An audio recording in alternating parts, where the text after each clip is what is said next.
नमस्कार साथियों, आज देश जी के ट्रिक में आप सभी का स्वागत है। दोस्तों, जैसा कि आप सभी को पता है, आपकी एसएससी एमटीएस की परीक्षा तिथि घोषित हो चुकी है। साथियों, आपकी एसएससी एमटीएस की परीक्षा 30 सितंबर से 14 नवंबर तक होनी है। तो साथियों, इस वीडियो में मैं आपके एसएससी एमटीएस एग्जाम्स के लिए जीके जीएस का टॉप 50 महत्वपूर्ण प्रश्नों को कराने वाला हूं, जो कि आपके एग्जाम्स के लिए काफी ज्यादा महत्वपूर्ण रहने वाला है। तो साथियों, इस वीडियो को आप बड़ी ही ध्यानपूर्वक एंड तक जरूर देखिएगा। तो साथियों, आज का पहला प्रश्न है, भारतीय राष्ट्रीय कांग्रेस के द्वितीय अधिवेशन की अध्यक्षता किसने की थी? ऑप्शन है महात्मा गांधी, दादा भाई नौरोजी, ज्योतिबा फुले और ऑप्शन डी है बाल गंगाधर तिलक। तो साथियों, भारतीय राष्ट्रीय कांग्रेस के द्वितीय अधिवेशन की अध्यक्षता दादा भाई नौरोजी ने की थी। राइट आंसर ऑप्शन बी हो जाएगा, दादा भाई नौरोजी।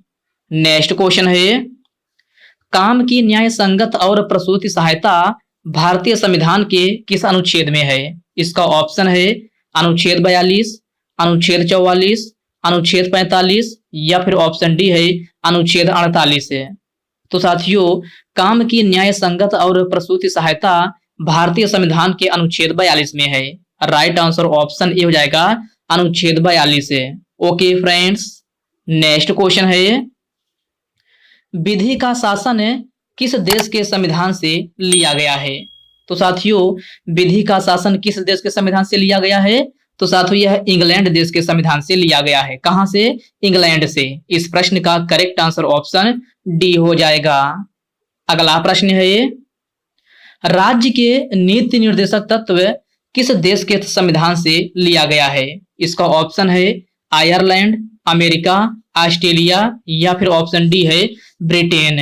तो मेरे प्यारे साथियों, राज्य के नीति निर्देशक तत्व, जिसे डीपीएसपी के नाम से भी जाना जाता है, यह आपका आयरलैंड के देश के संविधान से लिया गया है। कहां से? आयरलैंड से। अर्थात इस प्रश्न का राइट आंसर ऑप्शन ए हो जाएगा।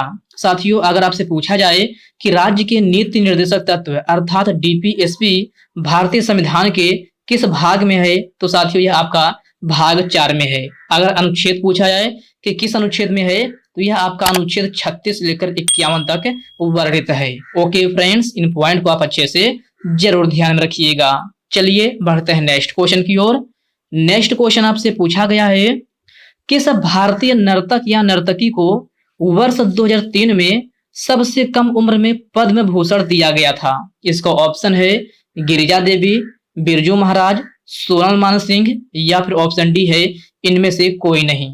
तो साथियों, इस प्रश्न का राइट आंसर ऑप्शन सी हो जाएगा, सोनल मानसिंह है। ओके फ्रेंड्स, इसको आप अच्छे से जरूर ध्यान रखिएगा। साथियों, सोनल मानसिंह का संबंध है किस नृत्य शैली से है? तो साथियों, इनका संबंध जो है ओडिसी और भरतनाट्यम से है। किससे? ओडिसी और भरतनाट्यम से। अगर यह भी क्वेश्चन आपसे पूछे तो आप इसका आंसर जरूर ध्यान रखिएगा कि सोनल मानसिंह का संबंध है किस शास्त्रीय नृत्य शैली से है, तो इनका संबंध ओडिसी और भरतनाट्यम से है। ओके फ्रेंड्स, क्लियर है। चलिए बढ़ते हैं नेक्स्ट क्वेश्चन की ओर। नेक्स्ट क्वेश्चन आपसे पूछा गया है, स्थायी बंदोबस्त सबसे पहले किस राज्य में लागू किया गया था? तो साथियों, स्थायी बंदोबस्त सबसे पहले कहां लागू किया गया था? तो साथियों, यह आपका बंगाल में लागू किया गया था। कहां?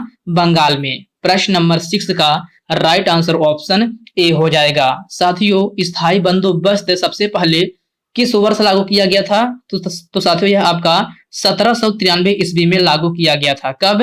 1793 ईस्वी में। ओके फ्रेंड्स, इस पॉइंट को भी आप अच्छे से जरूर ध्यान में रखिएगा।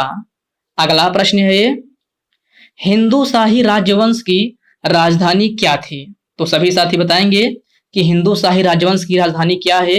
हुंड, कांचीपुरम, मसूलीपट्टनम या फिर ऑप्शन डी है इनमें से कोई नहीं। तो साथियों, यह आपके एसएससी एमटीएस के प्रीवियस ईयर का पूछा गया क्वेश्चन है कि हिंदू शाही राजवंश की राजधानी क्या है। तो साथियों, ये आपका हुंड है। क्या? हुंड। प्रश्न नंबर 7 का राइट आंसर ऑप्शन ए बन जाएगा। नेक्स्ट क्वेश्चन है, पूर्ण स्वराज की मांग कब की गई थी? तो मेरे प्यारे साथियों, आपको बताना है कि पूर्ण स्वराज की मांग कब की गई थी। तो साथियों, पूर्ण स्वराज की मांग जो है आपका 31 दिसंबर 1929 ईस्वी में की गई थी। कब? 31 दिसंबर 1929 में, अर्थात इस प्रश्न का राइट आंसर ऑप्शन ए हो जाएगा। साथियों, आपसे क्वेश्चन यह भी पूछा जाता है कि पूर्ण स्वराज की मांग किस अधिवेशन में की गई थी? तो साथियों आपका लाहौर अधिवेशन। कब? लाहौर अधिवेशन 1929 ईस्वी में की गई थी। तो इसको भी आप अच्छे से जरूर ध्यान में रखिएगा। अगला प्रश्न है, वर्ष 1838 में त्रिपक्षीय संधि किस गवर्नर जनरल के शासन काल में हुआ था? Lord Auckland, Lord Macaulay, Lord Mountbatten या फिर ऑप्शन डी है इनमें से कोई नहीं। तो मेरे प्यारे साथियों, वर्ष 1838 में त्रिपक्षीय संधि जो है लॉर्ड ऑकलैंड के शासन काल में हुई थी। राइट आंसर ऑप्शन ए हो जाएगा लॉर्ड ऑकलैंड। ओके फ्रेंड्स, इसको आप जरूर याद रखिएगा। नेक्स्ट क्वेश्चन है, निम्नलिखित में से पूर्ण स्वराज की मांग किस अधिवेशन में की गई थी? तो साथियों इसका ऑप्शन है लाहौर अधिवेशन, मुंबई अधिवेशन, कोलकाता अधिवेशन या फिर ऑप्शन डी है इनमें से कोई नहीं। तो साथियों पिछले क्वेश्चन में ही मैंने आपको बताया था कि पूर्ण स्वराज की मांग किस अधिवेशन में की गई थी। तो साथियों ये आपका लाहौर अधिवेशन में की गई थी। किसमें? लाहौर अधिवेशन में। अर्थात इस प्रश्न का राइट आंसर ऑप्शन ए हो जाएगा लाहौर अधिवेशन 1929 ईस्वी में। ओके फ्रेंड्स, अगला प्रश्न है, 36वां राष्ट्रीय खेल में सबसे ज्यादा पदक किस राज्य ने जीता है? महाराष्ट्र, तमिलनाडु, कर्नाटक या फिर राजस्थान?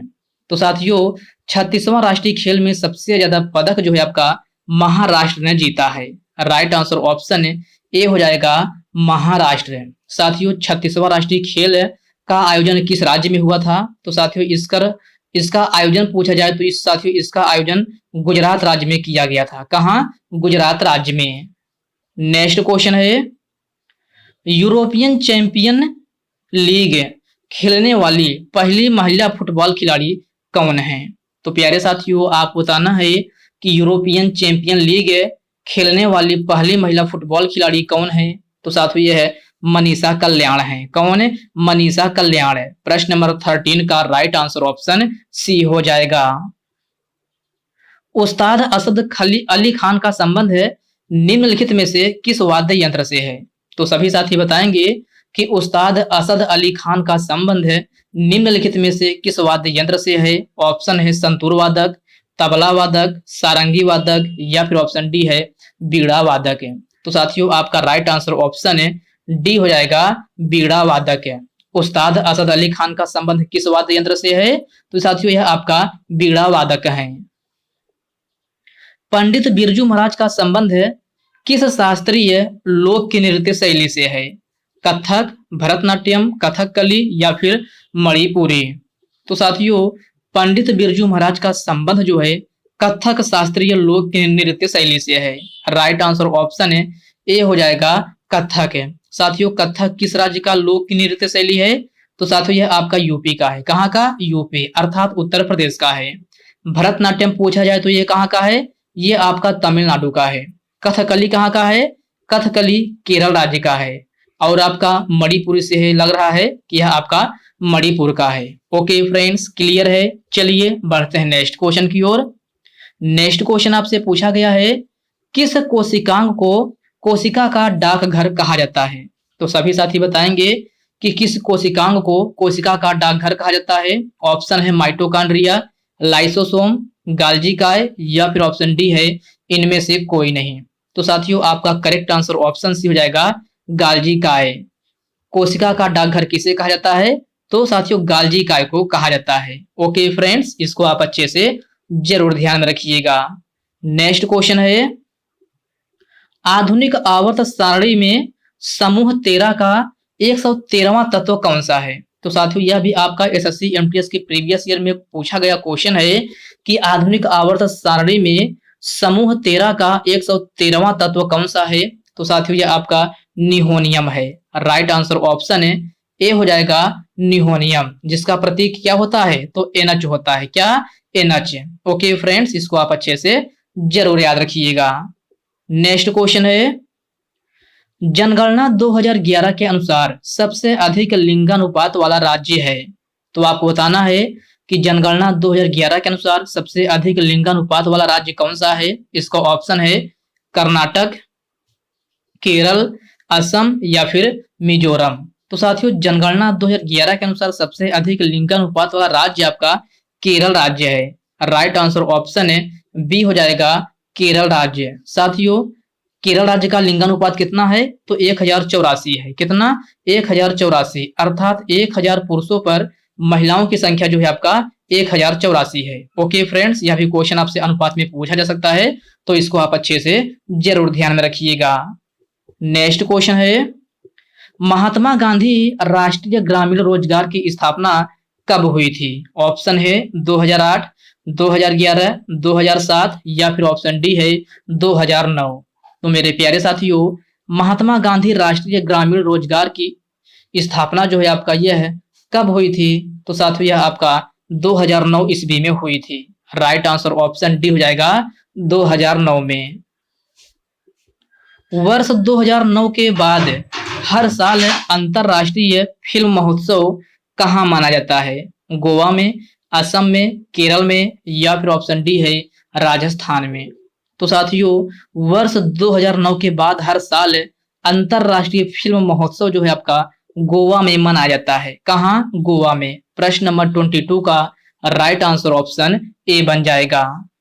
अगला प्रश्न है, निम्नलिखित में से किस नदी को वृद्ध गंगा के नाम से भी जाना जाता है? तो आपको बताना है वृद्ध गंगा के नाम से किस नदी को जाना जाता है। ऑप्शन है सतलज नदी, कावेरी नदी, ब्रह्मपुत्र नदी या फिर ऑप्शन डी है गोदावरी नदी। तो साथियों वृद्ध गंगा के नाम से गोदावरी नदी को जाना जाता है। राइट आंसर ऑप्शन है डी हो जाएगा गोदावरी नदी। साथियों गोदावरी नदी प्रायद्वीपीय भारत की सबसे बड़ी नदी भी है। इस पॉइंट को भी आप याद रखिएगा, आपसे पूछा जाता है कि प्रायद्वीपीय भारत की सबसे बड़ी नदी कौन सी है? तो साथियों यह आपका गोदावरी नदी ही है और इसे वृद्ध गंगा के नाम से भी जाना जाता है। तो इन पॉइंट को आप अच्छे से जरूर ध्यान में रखिएगा। चलिए बढ़ते हैं नेक्स्ट क्वेश्चन की ओर। नेक्स्ट क्वेश्चन आपसे पूछा गया है, रमेश बैस महाराष्ट्र के राज्यपाल बनने से पहले किस राज्य के राज्यपाल थे? कर्नाटक, झारखंड, तमिलनाडु या फिर ऑप्शन डी है राजस्थान। तो साथियों रमेश बैस महाराष्ट्र के राज्यपाल बनने से पहले किस राज्य के राज्यपाल थे? तो साथियों यह झारखंड के राज्यपाल थे। कहाँ के? झारखंड के। राइट आंसर ऑप्शन बी हो जाएगा। नेक्स्ट क्वेश्चन है, ओलंपिक 2020 में रजत पदक निम्नलिखित में से किसने जीता है? इसका ऑप्शन है रवि कुमार दहिया, मीराबाई चानू, ए और बी दोनों या फिर ऑप्शन डी है इनमें से कोई नहीं। तो साथियों ओलंपिक 2020 में रजत पदक किसने जीता है? तो साथियों ये आपका रवि कुमार दहिया और मीराबाई चानू, ये दोनों ओलंपिक 2020 में रजत पदक जीते हैं। तो प्रश्न नंबर 25 का करेक्ट आंसर जो है ऑप्शन सी हो जाएगा, ए और बी दोनों। ओके फ्रेंड्स, इसको आप अच्छे से जरूर याद रखिएगा। नेक्स्ट क्वेश्चन है, जनगणना 2011 के अनुसार शिशु मृत्यु दर कितनी अंकित की गई थी? तो सभी साथी बताएंगे कि जनगणना 2011 के अनुसार शिशु मृत्यु दर कितनी अंकित की गई थी? तो साथियों यह 7.1% अंकित की गई थी। कितना? 7.1%। प्रश्न नंबर 26 का राइट आंसर जो है ऑप्शन ए बन जाएगा। ओके फ्रेंड्स, क्लियर है। चलिए बढ़ते हैं नेक्स्ट क्वेश्चन की ओर। नेक्स्ट क्वेश्चन आपसे पूछा गया है, नील्स बोर ने परमाणु मॉडल कब दिया था? तो नील्स बोर ने परमाणु मॉडल कब दिया था? 1915 में, 1916 में, 1913 में या फिर ऑप्शन डी है 1918 में। तो मेरे प्यारे साथियों नील्स बोर ने परमाणु मॉडल 1913 ईस्वी में दिया था। कब? 1913 ईस्वी में। प्रश्न नंबर 27 का करेक्ट आंसर ऑप्शन सी बन जाएगा। सार्वजनिक संपत्ति और लोक धरोहरों की रक्षा करना भारतीय संविधान के किस अनुच्छेद में है? इसका ऑप्शन दिया गया है अनुच्छेद 49, अनुच्छेद 48, अनुच्छेद 44 या फिर ऑप्शन डी है अनुच्छेद 40 है। तो साथियों सार्वजनिक संपत्ति और लोक धरोहरों की रक्षा करना भारतीय संविधान के अनुच्छेद 49 में है। किसमें? अनुच्छेद 49 में। राइट आंसर ऑप्शन ए हो जाएगा। साथियों अनुच्छेद 48 किससे संबंधित है? तो यह आपका पर्यावरण संरक्षण से संबंधित है। किससे? पर्यावरण संरक्षण से। अनुच्छेद 44 का पूछा जाए तो यह सामान्य नागरिक संहिता से संबंधित है। किससे? सामान्य नागरिक संहिता से। और अनुच्छेद 40 पूछा जाए तो यह पंचायती राज से संबंधित है। किससे? ग्राम पंचायत से। ओके फ्रेंड्स, क्लियर है? इन पॉइंट को आप अच्छे से जरूर ध्यान रखिएगा।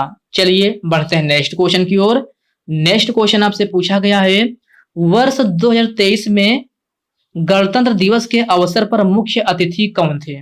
तो सभी साथी बताएंगे कि वर्ष 2023 में गणतंत्र दिवस के अवसर पर मुख्य अतिथि कौन थे? तो साथियों यह है मिस्र के राष्ट्रपति अब्देल फतह अल सीसी थे। कौन है? मिस्र के राष्ट्रपति अब्देल फतह अल सीसी। प्रश्न नंबर 29 का करेक्ट आंसर ऑप्शन बी बन जाएगा। ओके फ्रेंड्स, क्लियर है? चलिए बढ़ते हैं नेक्स्ट क्वेश्चन की ओर। नेक्स्ट क्वेश्चन आपसे पूछा गया है, वर्ष 2023 में पद्म विभूषण से सम्मानित होने वाले ओडिशा के पहले ओडिसी नर्तक कौन है? सोनल मानसिंह, बिरजू महाराज, वी सत्यनारायण शर्मा या फिर ऑप्शन डी है केलू चरण महापात्र। तो साथियों इस प्रश्न का करेक्ट आंसर ऑप्शन डी हो जाएगा, केलू चरण महापात्र। नेक्स्ट क्वेश्चन है, गरबा नृत्य निम्नलिखित में से किस राज्य में माना जाता है? तो गरबा नृत्य किस राज्य में माना जाता है? गुजरात, महाराष्ट्र, कर्नाटक या फिर केरल। तो साथियों आपका राइट आंसर ऑप्शन ए हो जाएगा, गुजरात राज्य में। अगला प्रश्न है, मेंडलीफ के आवर्त सारणी में प्रारंभ में कितने तत्व मौजूद थे? साथियों आपसे प्रारंभ में पूछा जा रहा है कि मेंडलीफ के आवर्त सारणी में प्रारंभ में कितने तत्व मौजूद थे? 63, 73, 78 या फिर 68 है। तो साथियों आपका करेक्ट आंसर ऑप्शन ए हो जाएगा 63। मेंडलीफ के आवर्त सारणी में प्रारंभ में कितने तत्व मौजूद थे? तो 63 तत्व मौजूद थे। और साथियों वर्तमान समय में पूछा जाए कि आधुनिक आवर्त सारणी में कुल कितने तत्व मौजूद हैं? तो साथियों वर्तमान समय में 118 तत्व मौजूद हैं। कितना? 118 तत्व। और प्रारंभ में पूछा गया है तो आपका करेक्ट आंसर ऑप्शन ए हो जाएगा 63 है। और आधुनिक मतलब वर्तमान में पूछा जाए तो 118 है।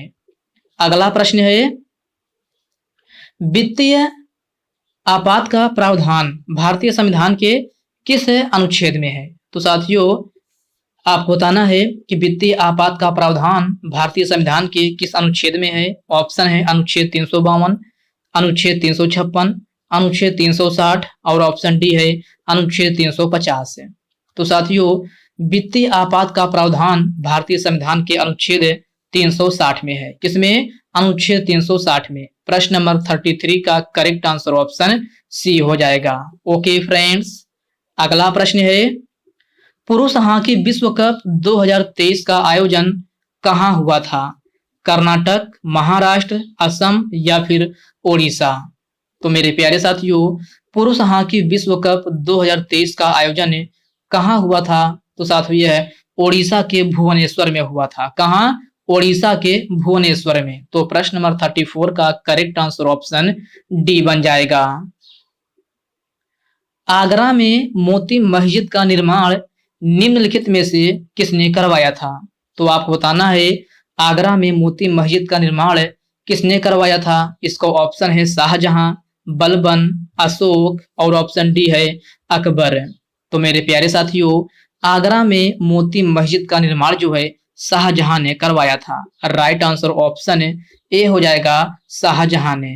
ओके फ्रेंड्स क्लियर है। चलिए बढ़ते हैं नेक्स्ट क्वेश्चन की ओर।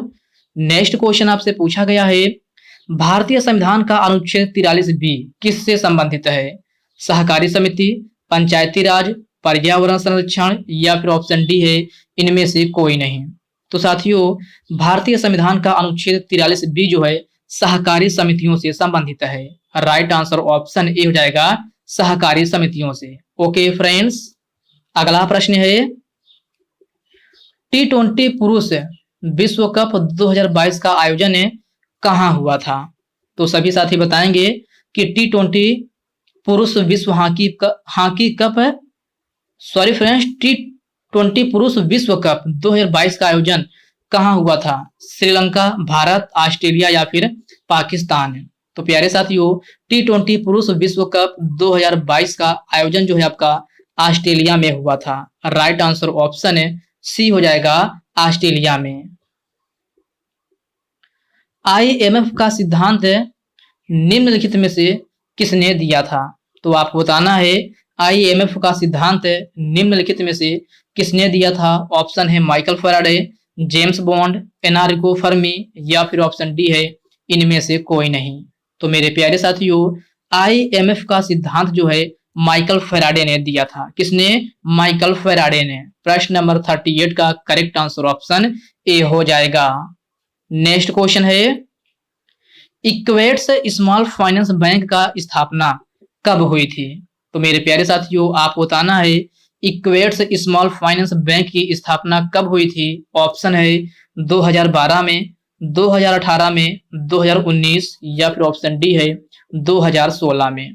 तो साथियों, इक्वेट्स स्मॉल फाइनेंस बैंक की स्थापना जो है आपका कब हुई थी? तो 2016 ईस्वी में हुई थी। राइट आंसर ऑप्शन डी हो जाएगा 2016 में। साथियों, इक्वेट्स स्मॉल फाइनेंस बैंक का मुख्यालय कहाँ है? तो इसका मुख्यालय आपसे पूछा जाए तो चेन्नई में है। कहाँ? चेन्नई में। ओके फ्रेंड्स, इसको आप अच्छे से जरूर याद रखिएगा।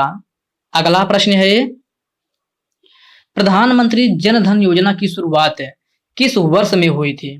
तो आपको बताना है प्रधानमंत्री जन धन योजना की शुरुआत किस वर्ष में हुई थी? तो साथियों, प्रधानमंत्री जन धन योजना की शुरुआत जो है आपका 2014 ईस्वी में हुई थी। कब?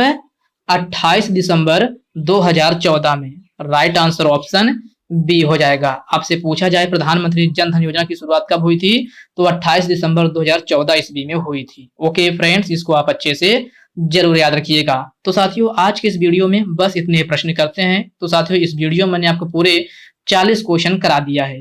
तो साथियों, यह वीडियो आपको कैसी लगी आप कमेंट बॉक्स में कमेंट करके अपना फीडबैक जरूर दीजिएगा। और साथियों, यह वीडियो आपके लिए थोड़ा हेल्पफुल लगा हो तो इस वीडियो को जो है आप लाइक कर दीजिए, अपने साथियों के साथ शेयर कीजिए। फ्रेंड्स, अभी तक आप चैनल को सब्सक्राइब नहीं किए हैं तो आप जो है चैनल को सब्सक्राइब करके बेल आइकन को जरूर से जरूर प्रेस कर लीजिएगा।